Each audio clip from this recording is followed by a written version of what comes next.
murakoze. Ndi umugabo w'imyaka 40 ushima Imana ko yangiriye ubuntu mu myaka mike ishize. Nkaba mfite inkuru nshaka kubagezaho y'urugendo rwanjye rwa Kristo ngo igira bifasha mu rugendo rwabo rwo kujya mu ijuru.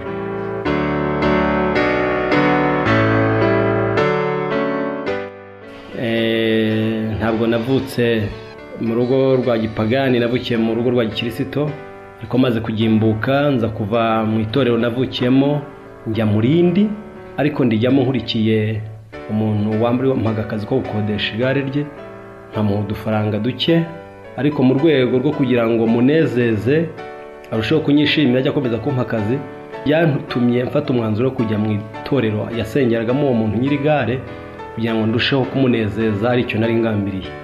Byabaye ngombwa ko njya mu itorero rye nkurikiye iryo gare. Gutyo ngezeyo ari umwana ugimbutse imyaka nka 14-15 gutyo, mba mu iryo torero, nuko ntangira kuribamo nitwara neza, ntangira kugira ibintu ngenda mpindura byo mu mibereho, kubera ko nabonaga ariko bisaba ngo umuntu niba ari mu itorero agire ibintu areka. Nanjye ntangira kujya ngira ibintu ndeka buhoro buhoro, ndetse nkumva nkwiriye kujya niyorobeka cyane, kubera ko nabonaga umuntu wa mu rusengero hari imyitwarire akwiye kugira. Mu by'ukuri nkomeza kubaho imyaka myinshi mbayeho muri ubwo buzima.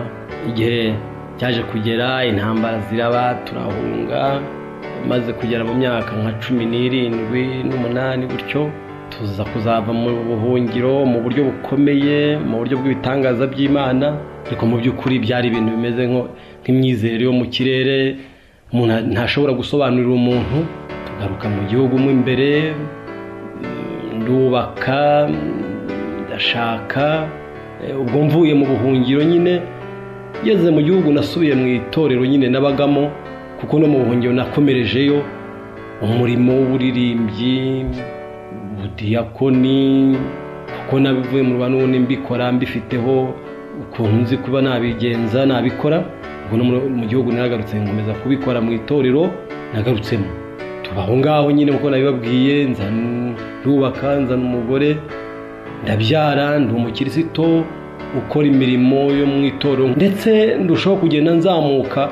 Uko imyaka ihita barushaho kugenda bangirira icyizere gikomeye mu itorero, bampa inshingano zitandukanye, umwarimu mu rusengero, umubwiriza butumwa, bakantumira hirya hino, kuko nari mfite impano nziza yo kubwiriza, kandi nari nkunzwe kubera impamvu zimwe na zimwe ntabura kuvuga.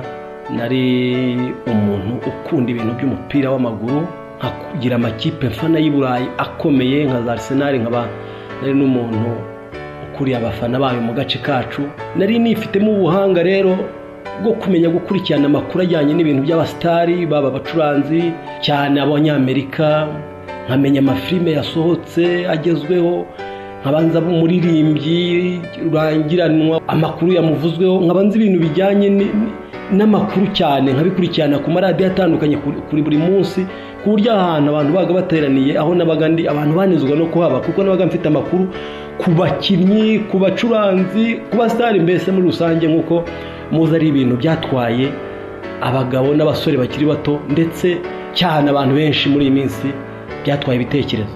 Ibyo bintu nabaga mbizi cyane, bikarushaho gumya kunjyana cyane, bibamo bimaramo iminsi. None ibyo byatumaga nkundwa n'abantu benshi, dore ko nari n'umukinnyi, nabaye mu bintu bya kungufu, gukina za karate. Ibyo bigatuma nkundwa n'abantu b'ingeri zose, noneho bikanyongerera amahirwe yo gukundwa n'abantu, kandi nanjye kuba ndi mu itorero bikantera kugenda niyorobeka cyane ngo ntigaragaza nabi. Nyamara mu by'ukuri gukizwa si byo byari imbere muri jyewe.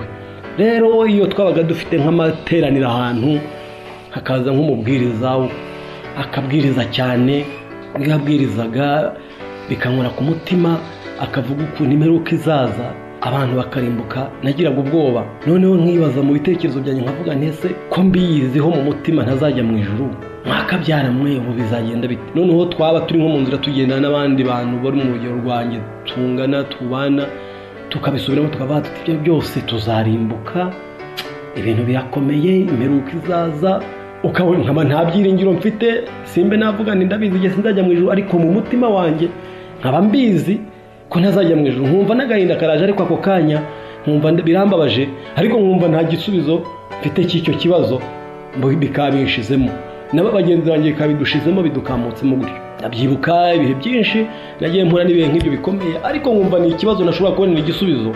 Muri gihe nkajya numva ko hari igihe ahari ibintu bizagenda ukundi, hakaza imbaraga izaterura umuntu igatuma ahinduka ukundi, akaba umukiranutsi. Mba umuyobozi rwose ibihe binini cyane, negurirwa gukora uwo murimo w'ubwarimu, w'ubuyobozi bw'itorero, bangira ibyizere. Noneho njye nareba ukuntu nkundwa, n'ukuntu ngirwa icyizere, n'ukuntu abantu babona ari igihe watorerwa ibintu byinshi, nkajya ntekereza singira umuntu mbibwira, ariko se mu mutima wanjye nkabyibwira nkavuga ninde uzajya mu ijuru?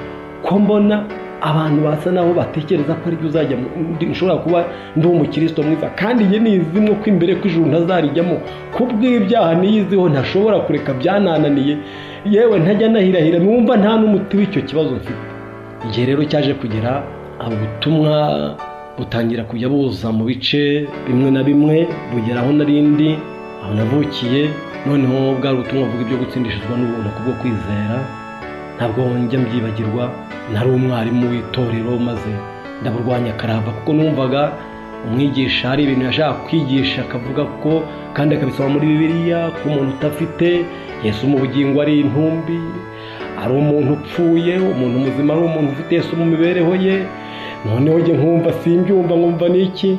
Ndabyibuka rimwe nigeze gusanga umushumba w'itorero ryacu, pasitoro, njya kumuregera uwo mubwiriza wari uri hafi aho, ndamubwira ndi ukwiye kumukuraho akagenda kuko aratuzengereza, atumerera nabi. Ndabyibuka uwo mupasitoro arambwira ati tuza. Nari ndi kumwe n'undi muntu mugenzi wanjye w'umugabo, aratubwira ati nimugende mutuze, mureke tubanze tubitegereze tuzarebe. Biza kuzarangira hari abantu bagize ibintu by'impinduka mu mibereho yabo, ariko nkabona ari nk'ibintu by'ubusazi, nkabona ari ibintu bitagizeho bihuriye, kuko umwanya nari ndimo w'ubuyobozi bw'itorero wari ukomeye. Numvaga nta muntu wansinsura ku byo ntekereza, kandi nari mazemo igihe nayobora abantu bo mu rusengero. Numvaga bihagije, ndi umuririmbyi, mpamagarwa hirya hino kuvuga ubutumwa, ariko mu by'ukuri ibyo navugaga byari ibintu nafatikanyaga. Najyaga muri biriya nkareba mu masomo, nkajya niga Bibiliya, ari ibintu ntamenye ukuntu nasobanura, nkafatikanya, ubundi ngabihuza n'ibitekerezo by'ibyo mbona ku mashene ya televiziyo atandukanye, kuko nahoraga ndeba amafilime atandukanye, ababaje, ashekeje, ibyo mbona mu mipira n'ibindi y'amakimbirane, njye nkabihuza, ngashaka ibintu by'ibitekerezo mpuza n'amasomo 2 cyangwa 3. Aho mbivugiye, aho mbwirije, navugamo igitekerezo kibabaje, navugamo bitewe n'icyo nshaka kuvuga, abantu bakanezerwa. Nkumva rero ibyo mfite bihagije, ariko nkayoberwa ipfundo ry'ikibazo ahantu riri, ry'ahantu cyapfundukira. Nkaba nzi ko jye muri jye ntashobora kuzajya mu ijuru, ariko ntawe nabibwira.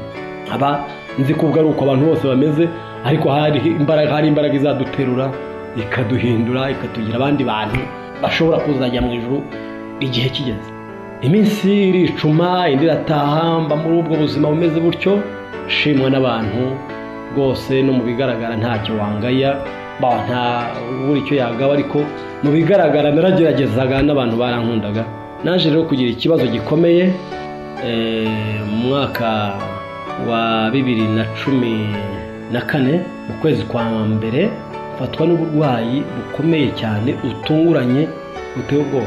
Ariko mbere y'uko mfatwa n'ubwo burwayi, nari mfite abantu b'abadamu 2 bansuye, bazi wanjye, ariko umunsi wo gusenga, bavuye gusenga nanjye mvuyeyo, batangira gusoma amasomo, bambwira bati wowe kanaka rwose imyitwarire yawe hari ikintu kiburamo cyitwa gutsindishirizwa n'ubuntu kubwo kwizera. Babiha ubusobanuro bushoboka bwose, ariko muri gihe harimo kubapinga, kuko bari abantu b'abagore. Nkareba abo bagore bari kumbwira batari n'abantu bashamaje, badafite icyubahiro, kandi igenda umuntu mukuru umwe mu ikanisa, numva nta mwanya mbihaye. Ndabyibuka nabaye nk'ubasuzuguye mu rugo, ariko sinabibereka, mbasiga ku ntebe z'amataburete bicaye, ndaganira musigare muganira n'uwo mudamu mugenzi wanyu, numva mbese urwego nari ndiho. Ndabyibuka naganira nta muntu utaratsindishijwe n'umuntu kuko kwizera twese Yesu yaradutsindishije, twese turi abana b'Imana, nta muntu utari uw'Imana. Nuko mbiviringa ntyo kubwo gusuzugura ibyo bavugane n'igihagararo cyabo nuko bameze, mbasigaho ndigendera. Nyuma nkuko nari mbigezeho naje gufatwa n'uburwayi, ari nijoro bukomeye cyane, bukomeye buteye ubwoba. Nari nsinziriye, nshigukira hejuru, numva ubujiji buri kwikaraga bwizunguza nk'uko dinamo yizunguza. Noneho ndataka mbura icyo mfata kubw'isereri, uburiri bwarirukaga. None isereri numva ahantu hose, mbuzaho ndeba, numva nyube ahantu ndi. Saba madamu ko yamfata. Madamu arambwira ati kuryamye se ufite ikihe kibazo? Ndamubwira nti yamfata ndapfuye, ndagiye, ntituragiye n'uburi buragiye, tugiye gupfa wakagira Imana nifata. Atuye rwose ati uraryamye turi ku buriri. Niho yawe ntimfata rwose. Nuko arambwira ati humura. Ndataka noneho ndavuga ni Imana ntabara, mvuze ni Imana ntabara, nsa n'ugaruye akantu k'agatekerezo, ariko ndeguka nicara ku buriri. Ndamubwira ntifata kuko uburiri bwarizunguzaga cyane. Aramfata agerageza kunjyana hanze, nanirwa gushinga ibirenge, ndadibangana, mbona ibintu byose biriruka, inzu ziriruka. Ndamubwira ntongera usubize hasi, andambika hasi, agerageza gukora ibishoboka byose, azana amazi ansukaho aho ngaho. Umwana nifata ndapfuye. Ibintu birakomera cyane. Ubwo muri iryo joro barahurura abantu, raza banjyana kwa muganga, ariko muri jewe nari mfite ibibazo bikomeye.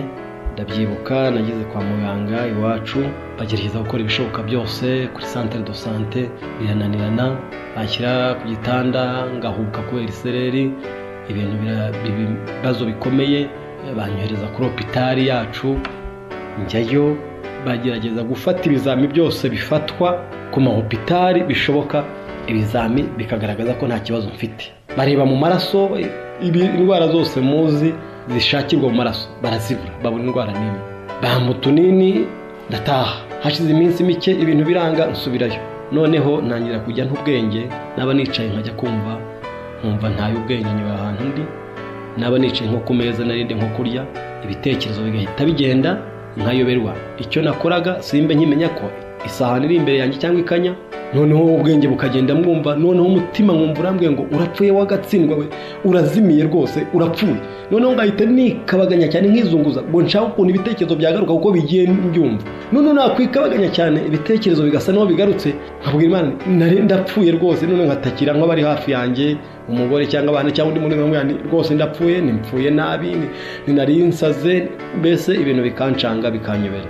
Ubwo buzima mubamo, bakafata bakajyana kwa muganga, batangira kubaririza uko bimeze gutyo, bakaraba bamfashe. Ubwo hari abandi bantu b'abarimu b'ikanisa, b'urusengero, bakuru b'itorero, bagatangira kuba iwanjye, batangira ibyo n'ibyo gusenga, barebe ukuntu meze, nababwira ukuntu bimeze, bagata umutwe bikabayobera, ubwo waba ukabica, no gusenga bikabacanga. Nanjye sinibuke n'ibyo gusenga kuko ntundi bigaragara ko mbere buriya ubuzima tubamo umuntu abimenya igihe kigeze ko umuntu aba yararindagiriye kure rwose. Gusenga bigasa naho bitunaniye. Noneho kubwo kubura amajyo no kubura ibyicaro, ngatinya kugwa imuhira, atangira kujya nshaka kwirirwa ngenda ku musozi, ngo byo kujya bimfata ndi imuhira nzapfe ngenda, nzabura ubwenge buzatakarira ndi ku musozi ngenda. Abo bavandimwe banjye bagatangira kujya bangendana, banzengurukana hirya no hino. Iminsi iricuma, ngasubira kwa muganga, bagasubira mu bizami ngo barebe ko izo ndwara hari yihishe ikaba yaragaragaye. Ibipapuro ndabifite, ibintu birangira byanze. Hopitali yacu ifata umwanzuro wo kuzama transferi nkajya CHK. Muri iyo minsi ndi gushaka ubushobozi ngo nzajye i Kigali, nkaryama. Noneho nkajya kumva nkumva umuriro uracumbye mu mutwe, iki gipfunikizo cyo hejuru cy'igikasike cyo hejuru cyo mu gihorihori. Nkajya kumva n'abandyamye, ubwenge bugasa naho butangiye kugenda, nkumva umuriro urasa n'utogoteramo imbere, nkumva kirasa n'ikigiye kumamaduka ngo kiveho. Ngahita mfata mu biganza, ngasa n'ugifatira mu biganza byanjye byombi, ngatsindagira. Namara gukanda cyane ngo kitatumuka kikavaho, ngahita ntubwenge. Ubwo nahita ntubwenge, umugore agahita abimenya. Ubwo nkagenda, ubwo sinongera kugarura ibitekerezo, nkagwahita ngo muri koma. Naza kuva muri koma ngasanga abantu, ababyeyi, inshuti bari hafi yanjye, barira. Nkababwira nti nari mpfuye, nkatangira kubasubiriramo. ubwo rero byabaye ngombwa ko kwa muganga abantu batangira kugira impungenge ko twabanaga cyane n'abasore n'abagabo tuba muri iyo mipira n'abo mafilime, babaganga batangira kuvuga bati uyu muntu kanaka afite ikibazo, ashobora kuba afite ibibyimba ku bwonko, akwiye guca muri scanner. No kuri baramfasha, bafasha abagombaga kumpa ibipapuro, abadogiteri barabisinya, ndagenda banyohereza i Kigali guca muri scanner, baranjyana. Ndi muri ubwo buzima bumeze gutyo, ndindiwe umunsi wo gupfa. Ngezeyo zihashika, dusanga hari abantu benshi, dusanga rwose sinzagerwaho. Imana ikora igitangaza, barampindurira transferi iwacu, bangira kuri hopitali iwacu bampindi transfer, banyohereza indi transferi, banyohereza guca muri scanner i Butare, kuko bakeka ko nshobora kuba mfite ibibyimba ngo ku bwonko aribyo bituma ngwa muri koma. Mu by'ukuri kwari ugushakisha. Nayo naravuye ku biro 60 nanza ku biro hafi 40, kandi cyari kirenze ibyo. Ni ubwoba bw'uko nagombaga gupfa. Mu gihe najyaga guca muri scanner i Butare, byabaye ngombwa ko mbere yuko ngiye mvuye hashika ngaruka subiri iwacu, mpageze nsanga hari inkuru y'ubutumwa bwo gutsindishirwa n'ubuntu bwo kwizera bizwi cyane mu kwakira imbabazi z'Imana. Sanga abavandimwe banjye nahasize bafite iyo mpumeko ariko bitarasobanuka neza. Noneho biba ngombwa bansindagiza nsa n'ugana aho abantu umuntu yarari, asanga umuntu w'umukobwa sinshobora kubyibagirwa. Nari ndwaye, arambaza, turibwirana, nuko arambaza ati none se ko uri umwigisha ukaba umubwiriza butumwa rwose ukaba banakuvugaga ariko sinari nkuzi, ambaza ibibazo birambaza ati ese Yesu aje wajya mu ijuru? Icyo kibazo nakiburiye igisubizo. Mu gihe nkiburiye igisubizo, abonye bincanze, kandi ko byari bincanze nari mbuze igisubizo cyacyo, kuko n'ababwiriza bajyaga bayobariza mu materaniro, mu mutima wanjye nkumva ntajya mu ijuru. Abonye binaniye ahita ambaza ikindi, arambaza ati none se warihannye? Nabwo mbura icyo musubiza, kuko nari nisobanukiwe ko ntigeze nihana. Numvaga ibyaha bindimo, kandi mpamanya n'umutima wanjye ko ntashobora kujya mu ijuru nkuko nabibabwiye mbere. Ngo mukantu, abonye guye mukantu, arambwira ati reka noneho ngufashe, ati ndabona bikuyobeye, ati ubwo kudasubiza igisubizo cya nyuma bihita bisubiza icya mbere, ati ubwo ntushobora kujya mu ijuru, ati kuko utihannye n'ubundi ubwo ntiwajya mu ijuru, kuko ijuru ari iry'abihannye. Numvise ibya uko abivuze ariko biri, ndetse mpita ngo mu kantu numva akubise urushinge ahantu kure muri jewe, ariko numva binteye kugira ikintu muri jewe. Ubwo rero byari ngombwa ko n'ubundi bucya ngenda nkajya kwivuza. Bwakeye ngenda, ariko mu gihe nari ngiye kugenda numva telefone irasonnye, hari mu rukerera, narembye, nari naguye muri koma. Ubwo nari nyivuyemo muri ako kanya, kwijoro amejoro menshi nabaga ndi muri koma. Ngiye kumva numva telefone irasonnye. Umugore umwe muri ba bagore bigeze kuza kunyigisha nye nkabasiga mu rugo n'abasuzuguye, numva arampamagaye, amvuga mu izina ati kana, ati arambaza tugeze kuki? Namubwira nti meze nabi, ni n'ubu ngubu subiye kwa muganga. Yambwiye ijambo rimwe, arambwira ngo ati kana, ati ikintu kimbabaje nuko wanze kwakira imbabazi z'Imana, ukanga kwijugunya mu maboko ya Yesu ngo utsindishirwe n'ubuntu kubwo kwizera, ukaba ushobora no kuzapfa utihannye. Nahise nkupa telefone, kuko ibyo bintu yavuze byaragiye bihita byiyomeka ku byo wa mukobwa yari yarayambwiye nijoro. Ubwo bahise banjyana ku modoka kuntegera mu gitondo, ariko ngenda ntekereza ibyo bintu. Ndagenda ngiye Butare. Ngiye i Butare nca muri scanner, bamase de ivuga ko nta kibazo mfite. Bakora ibizami byose n'ibyo kuri hopitali yacu bari barakoze, baranza barabikora, bakora ibyo bagomba gukora byose. Scanner bayinyuzamo, birangira bambwiye bati, abadogiteri baransobanura, barambwira bati rwose ibizami twagukoresheje byari byo gukoresha amaboko n'amaguru n'amaso n'ibimenyetso mpagaze imbere y'abadogiteri, basanga nta kibazo ufite. Byari byo bafashe mu maraso ibizami, nta kibazo ufite. Ndetse n'ibya scanner, dore CD yawe ngiyi uzajya kwireba, hari ibyuma bigezweho, cyangwa uzabyereka abaganga b'iwanyu.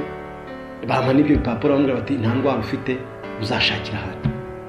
Mu by'ukuri navuye aho ngaho bincanze, navuye aho binyobeye i Butare, ariko nanone umutima wanjye ahise azamo ngo urwaye ibintu bya kinyarwanda, kuko n'ubundi murabizi mu kinyarwanda iyo umuntu yarwaye ibirwara nk'ibyo bidasobanutse kwa muganga bakabubura hari amakuru atangira guhirizwa.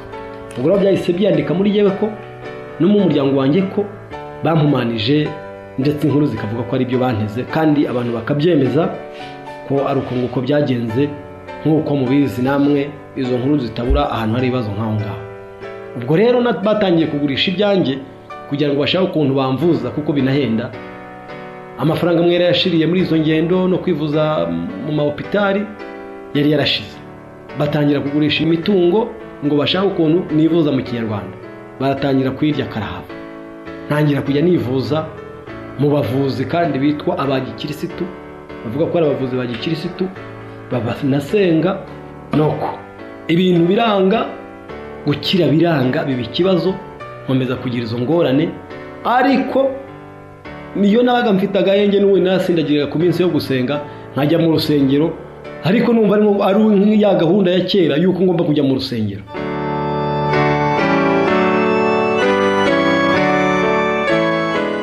bavandimwe, abantu bose bakwiriye kwemera gucira bugufi imbere y'Imana kugira ngo Imana igire icyo ikorera imibereho yabo.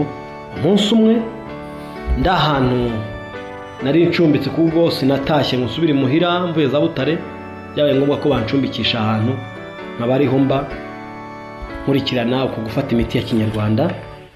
nza kunanirwa kwirirwa imuhira, bambwira ko hari ahantu abantu bari gusengera.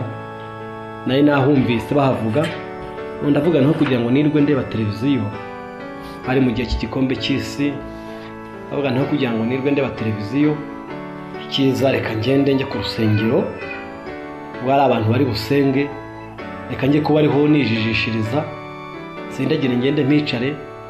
yenda iyo nabaga ndahana ibintu bisakuza by'ibigoma, nasaga n'uwibagiwe ibibazo mfite by'uburwayi bwanjye bukomeye bushaka kumpitana, buntura muri za koma zidashira. ndagenda njya muri urwo rusengero. ubwo ndi kubivuga mu nshamake mbyihutana, ntabwo nabivuga byose mbifatanije, ariko njya muri urwo rusengero. nkigera muri urwo rusengero nicaramo, cyakora umupasitoro wayoboye gahunda aravuga ati nimwakire uriya muntu, ni umushyitsi, ati kuko hose nsanzwe muzi hano. baranyakira rwose, nkabona ni gahunda zisanzwe namenyereye zo kujya mu rusengero bisanzwe. nicara mu rusengero, maze igitangaza cyaje kuba, umwigisha w'umupasitoro atangira kwigisha icyigisho cy'umugabo witwa Nikodemo. mu by'ukuri ntabwo bwari ubwa mbere numva icyigisho cya Nikodemo, nanjye najyaga nabyigisha, ariko haje kuba igitangaza nanjye ntashobora kurondora uko byagenze. uwo mupasitoro yatangiye kwigisha imibereho ya Nikodemo, avuga ibya Nikodemo, arabitotora, avuga intangiriro ya Nikodemo agera hagati. noneho ngewe ibitekerezo byanjye birahinduka, numva ngize ubushake bwo gukurikirana no kwitegereza uwo mugabo uri kwigisha. numva muri nge nshatse kumuhanga amaso cyane, kandi ubwo nari mfite ubwo burwayi bwanjye bumereye nabi. nubwo nari nicaye aho, numvaga ibitekerezo byanjye biriho bishaka kugenda, biriho isereri izungu, nkumva ndashaka ibitekerezo bikazimira, ariko nkavuga ni nkashaka ukuntu mbyikura, mvuga ni ntajya kure cyane kuko ibitekerezo numva binshika. noneho umugabo atangira kwigisha icyigisho cya Nikodemo, kiranzamura, nanjye numva ntangiye kuzamuka. numva umutima wanjye ushatse kumushimikira, numva ntangiye kumukurikirana, numva ntangiye kumva ubuzima bwa Nikodemo. noneho ibitekerezo byanjye biva kuri Nikodemo, ntangira kumva Nikodemo ni njyewe. uko natangiraga ibitekerezo byanjye byahindukaga, ntangira gukurikirana ibya Nikodemo cyane. numva ukuntu yari umuntu wakoraga ibikorwa bitangaje by'indashyikirwa, ushimwa n'abantu mu bigaragara, nkumva niki. ariko nkumva uko bavuga ko yiyumvisemo ikibazo agasanga Yesu, none nanjye numva mfite ikibazo, numva sinzi ukuntu umeze. maze uko yakomeza kwigisha amagambo, wa mukobwa yambwiye ngo Yesu aje wajya mu ijuru, warihannye, bingarukamo bya bintu. yandi wa mudamu yampamagaye kuri urya munsi ambwira ngo mbabajwe nuko hanze kumva neza ibyo gutsindishwa n'ubuntu bwo kwizera ngo wakire imbabazi z'Imana, none ushobora no kuzapfa utihannye. nabyo bihita bingaruka mu bitekerezo. mu gihe nabitekerezaga ntyo, nibuka umunsi umwe mvuye mu mupira w'igikombe cy'isi, nari nafatiwemo ndaremba muri icyo gihe cy'uburwayi ndi mu cyaro, maze umwigisha mugenzi wanjye, umwigisha w'itorero, anyuye ansindagiza, ntangira kurira mubwira nti ikintu kimbabaje, kuko nabaga nibuka amagambo umukobwa yambwiye, ntangira kumubwira nti ikintu kimbabaje ni uko mpfuye kandi nkampfuye ntarihana. Maze uwo mugenzi wanjye atangira kunyumvisha ukuntu ndi umuntu usobanutse rwose kandi nihane. Ntangira kumuhamiriza ko rwose ntihannye mbizi neza, akagerageza kunyumvisha ko nihannye, ariko njye ndamuhakanira ko ntigeze nihana kandi mpfuye ntihana.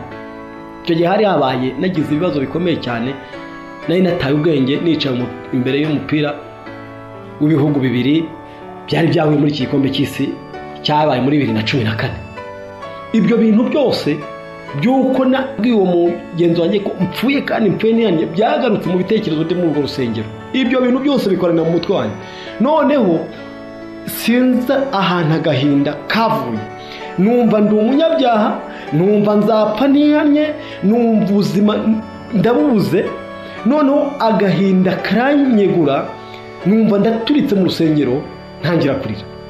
Abantu bose uko nariraga ndarira, agahinda karanyica. Noneho ntangira kumva noneho uko ndira, kuko bwari ubwa mbere bimbayeho, nyubirwa ibyo ari byo. Nkatangira nkabwira Imana nti mu mutima nkavuga nti ese Imana bimbayeho n'ibiki, ariko nkumva ibyaha nibyo bigiye kunyica. None nkavuga nti uko mpisha umutwe mu ishati, nkavuga nti Imana mbabarira ndi umunyabyaha, Imana mbabarira dore meze nka Nikodemo, nimbabarira ndi umunyabyaha. Ariko noneho nkumva nanjye nkavuga ese ntaye umutwe, kuko sinari narigeze mbona hari umuntu urira mu rusengero muri ubwo buryo. Nibwo bwa mbere nimonye, kandi mbona n'igihe bibayeho, mbona abantu nta kindi cyo banyitayeho wari muri urwo rusengero, uretse abantu nakibona nkabona barandeba, ariko njye numvaga igice ndimo nanjye ntagisobanukiwe. Ariko nkumva mfite ikibazo cy'ubunyacyaha burenze, ndarira kuva saa 4, ndarira saa 5, ndagumye ndiho pfora, mbura igisubizo cy'ikibazo, ndi mu bintu nanjye ntasobanukiwe, ntigeze numva, ntigeze mbona undi muntu bibaho. Ndarira kugeza saa 6, amasaha 3 ndi kurira mu rusengero, nihishe mu ishati. Ndabyibuka bavani ishati ne nambaye iratota, irahindana, ibintu birancanga, kugeza ubwo umwigisha yashoje saa 6 hafi n'igice, ndimo kurira amarira atagira ingano, mbwira Imana ntimbabarira ndi umunyabyaha, mbivugira mu mutima wanjye, ariko mu by'ukuri ntanjye ntashobora gusobanura ibintu biri kumbaho ibyo ari byo. Haje kujya undi mwigisha, ageza saa 9 n'igice, arasoza turataha. Ariko mu kuva mu rusengero, reka mbabwire ko mu gihe nari ndi kurira mvuga ni Mana ndi umunyabyaha mbabarira, ntazi igice nanjye ndimo byancanze, kuko ntari nzi ibyo ari byo. Uburwayi bwanjye ntabwo nigeze nongera kubwibuka ko ndwaye. Ibibazo nari mfite byo mu mutwe byose sinigeze nongera kubyumva. Abavandimwe mu byumve, ikibazo nari mfite cyasimbuwe n'ikibazo cyitwa ngo ndi umunyabyaha, nishe Yesu. Nkavuga ni Yesu nige wakwishe, nige watumye upfa, mbabarira ndi umunyabyaha. Ibyo byasimbuye ikibazo cy'uburwayi nari mfite. Twavuye mu rusengero meze nk'umuntu wakize, sinigeze nongera kwibuka iby'uburwayi bwanjye. Nibuka ahantu twatereye, natangiye kwiyomeka kuri babigisha bose bigije, ntangira kuvuga ni mumfashe, mfite ikibazo kandi sinzi uko ikibazo kimeze.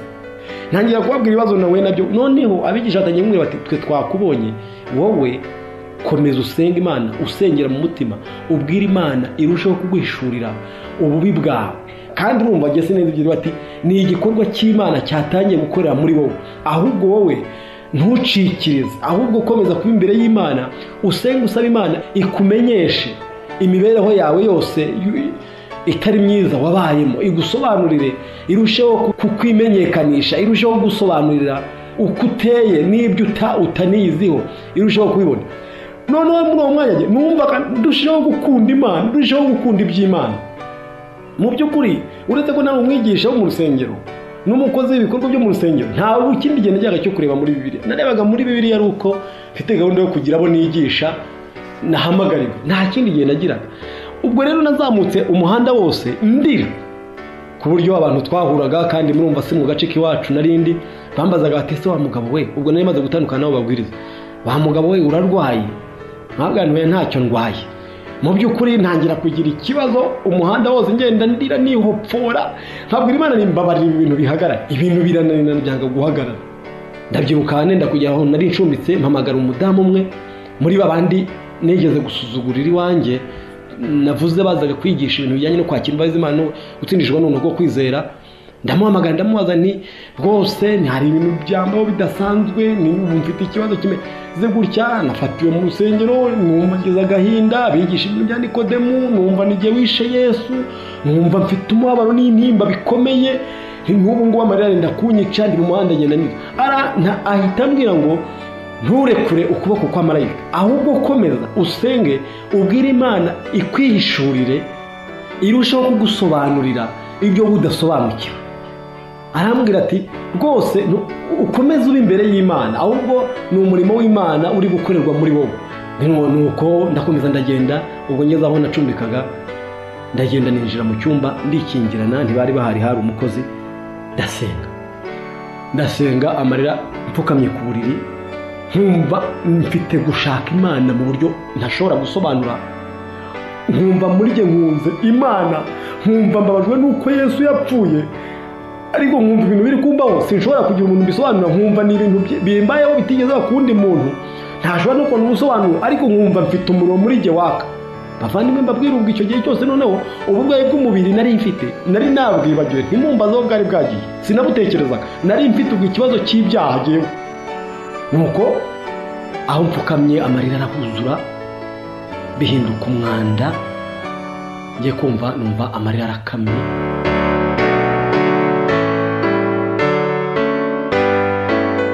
Simbabeshya abantu b'Imana muteze amatwi, imyaka namaze mu matorero, uretse kumva abigisha bavuga ngo kwatura ibyaha no gusaba imbabazi, nanjye nkaba nabivuga mbisomye mu bitabo nk'uko nkabibwira abantu ntazo biva niyo bijya, mbwira abandi ibyo ntakora n'ibyo ntanazi.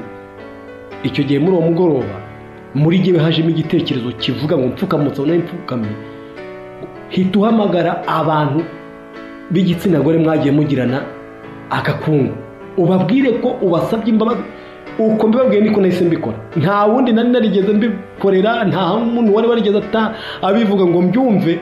Ariko muri jye maze gusenga mpukamusaba kuburira amarira akamye, nahise mfata telefone ntangira guhamagara abo bantu bose, abo nibuka bose, abo nashobora kwibuka muri ako kanya, ndabahamagara mbasaba imbabazi.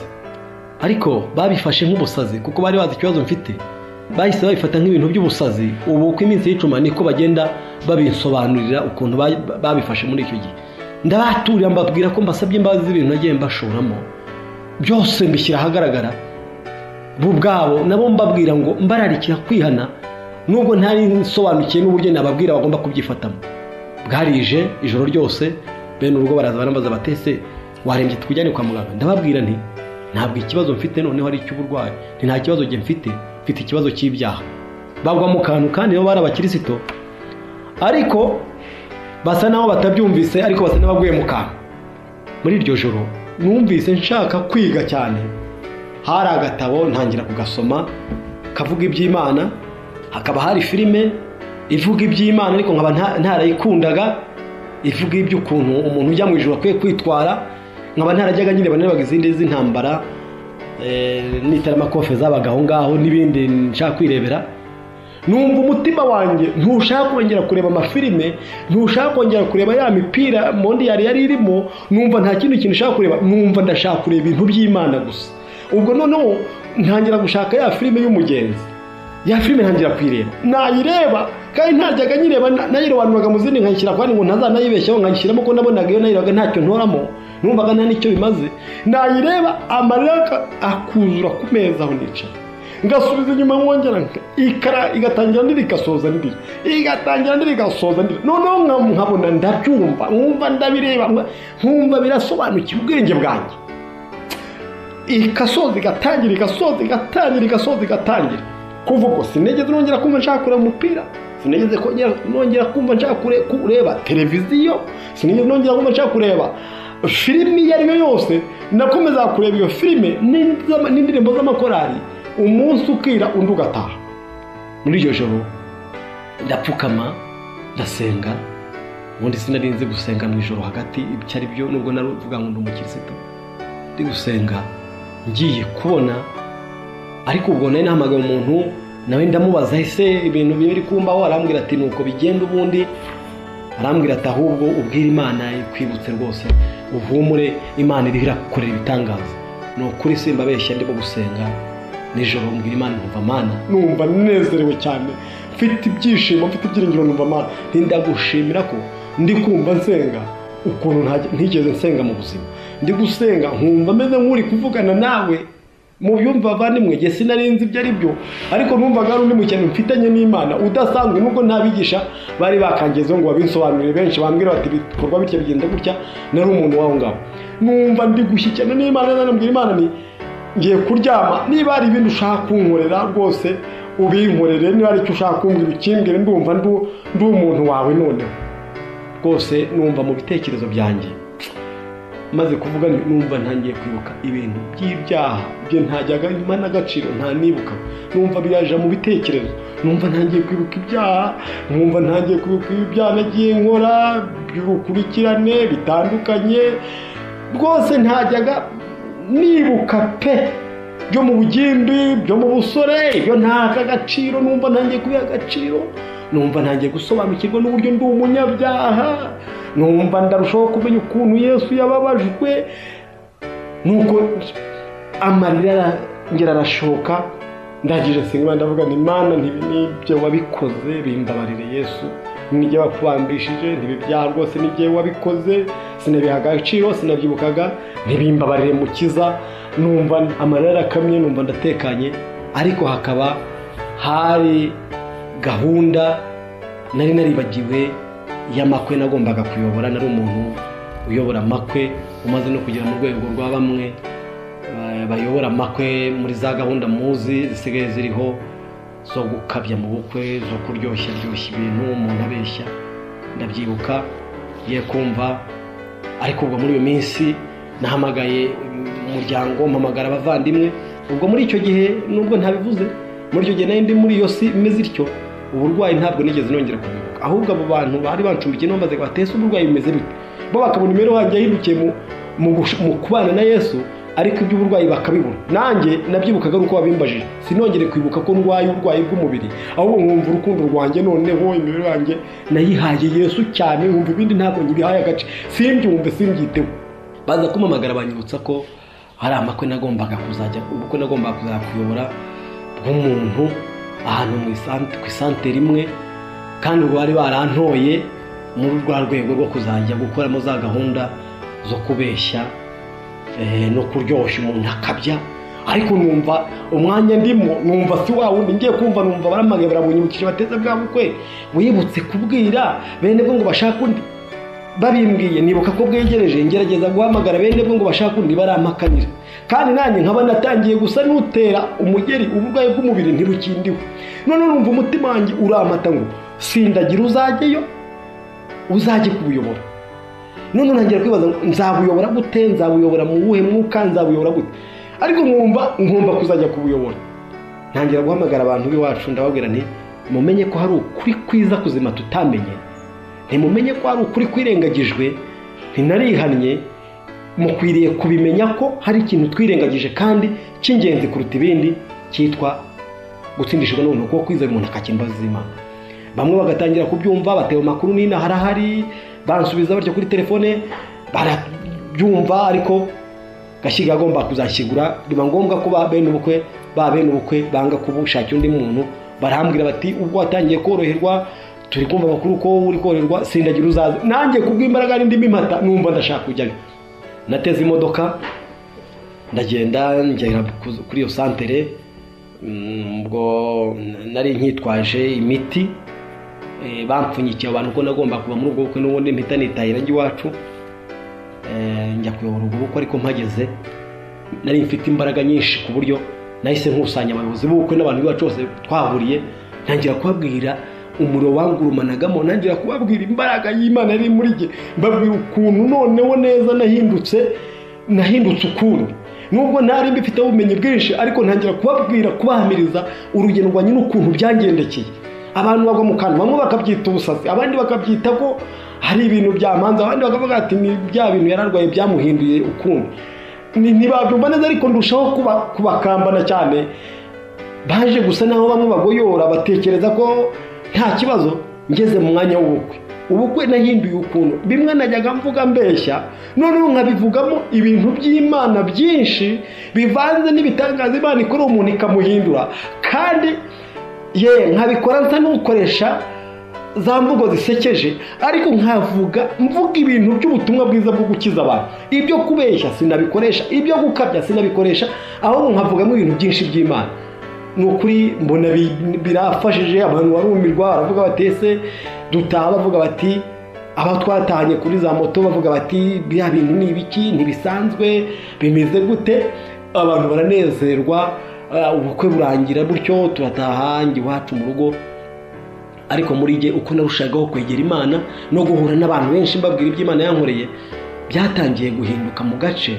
Abantu benshi batangira kubona imbaraga y'Imana ikiza, batangira kubona impinduka yambayeho. Ubwo numva umwuka urimo n'uwo gusanga abantu nahemukiye nkabasaba imbabazi.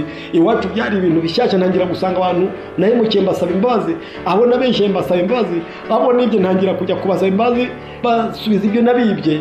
Bamwe bambabarira, abantu benshi barambabarira, baramparira.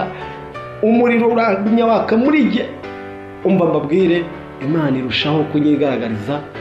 Ndashimira Imana ko mu myaka nari imaze yose mvuga ko n'umukristo, Imana yanyihishuriye ikanyiyereka, ngasobanukirwa n'ubuntu bwayo, ngamenya ibyo nahoraga mbwira abandi ntazi ibyo byo kwihana, ntazi ibyo aribyo, nkabasha kubisobanukirwa. Nkamenya ibyo gusubiza abandi ibyo nabibye, nkamenya ibyo gusaba imbabazi abo nahemukiye, nkamenya abo kwaturira abantu. Ibyo byose nabimenye ari uko icyo gikorwa ngikorewe, kandi gikorerwa mu buryo butangaje. Bavandimwe, Imana uko yankijije icyo gihe ndi mu rusengero, urwo rugendo rwanjye rutangira, uburwayi bwahise butangira gukira. Noneho uko nagoraga urugendo rwo gusaba abantu imbabazi, niko buri burwayi bwanjye bwagendaga bworo. Uko nkomeza kuba mu murimo w'Imana, ariko bugenda bukira, buva ku gace bujya ku kandi, buva ku gace bujya ku kandi, ngenda nkira. Uko ndushaho kubana n'Imana niko ngenda nkira, ngeze ubwo mpinduka umuntu muzima uhamya, ushima Imana ko yankijije imiti ya kinyarwanda n'imiti ya kizungu. Indwara inaniranye, byarananiranye, ariko Yesu akora igitangaza muri jye, ankiriza uburwayi bw'umubiri n'uburwayi bw'umutima, abikiriza icyarimwe. Nkaba ndi umugabo uhamya nshimira Imana ko ikiza umuntu akabimenya, akakira imbabazi zayo, akaba umwana w'Imana, akavuka ubwa kabiri, agahabwa umutima mushya, akaba icyaremwe gishya. Kandi uw'ibyo bibayeho n'uhindukira akaba umugabo wo kubihamya. Reka ndangize, nabivuze mu ncamake, ni birebire, ariko nifuriza umuntu wese kugira umuhati wo kujya ku mavi agasenga, akabwira Imana, agahagarika imibereho ya kera, agasaba Imana kumuhishurira, kumwiyereka, ikamwereka uko ateye n'uko ari, akabasha kwihana icyaha n'igisa nacyo, akabasha kwitandukanya n'ikibi, akamenya ko Bibiliya ivuga ko icyaha nubwo cyaba gito cyose kitihanwe kizarimbuza umuntu. Rero ibyaha byose bitihanwe, byibagiranye, Mwuka Wera niwe ubitwibutsa, maze tukabasha kubyana imbere y'Imana. Nibyo nsabira umuntu wese kugira ngo bihabwe agaciro, abantu bashyira inama mu bikorwa yo kwijugunya mu maboko y'Imana, bitandukanye n'ikibi cyose, basaba Imana kubemeza no kubereka imiterere yabo. Nibyo nifuriza buri wese mu izina rya Yesu.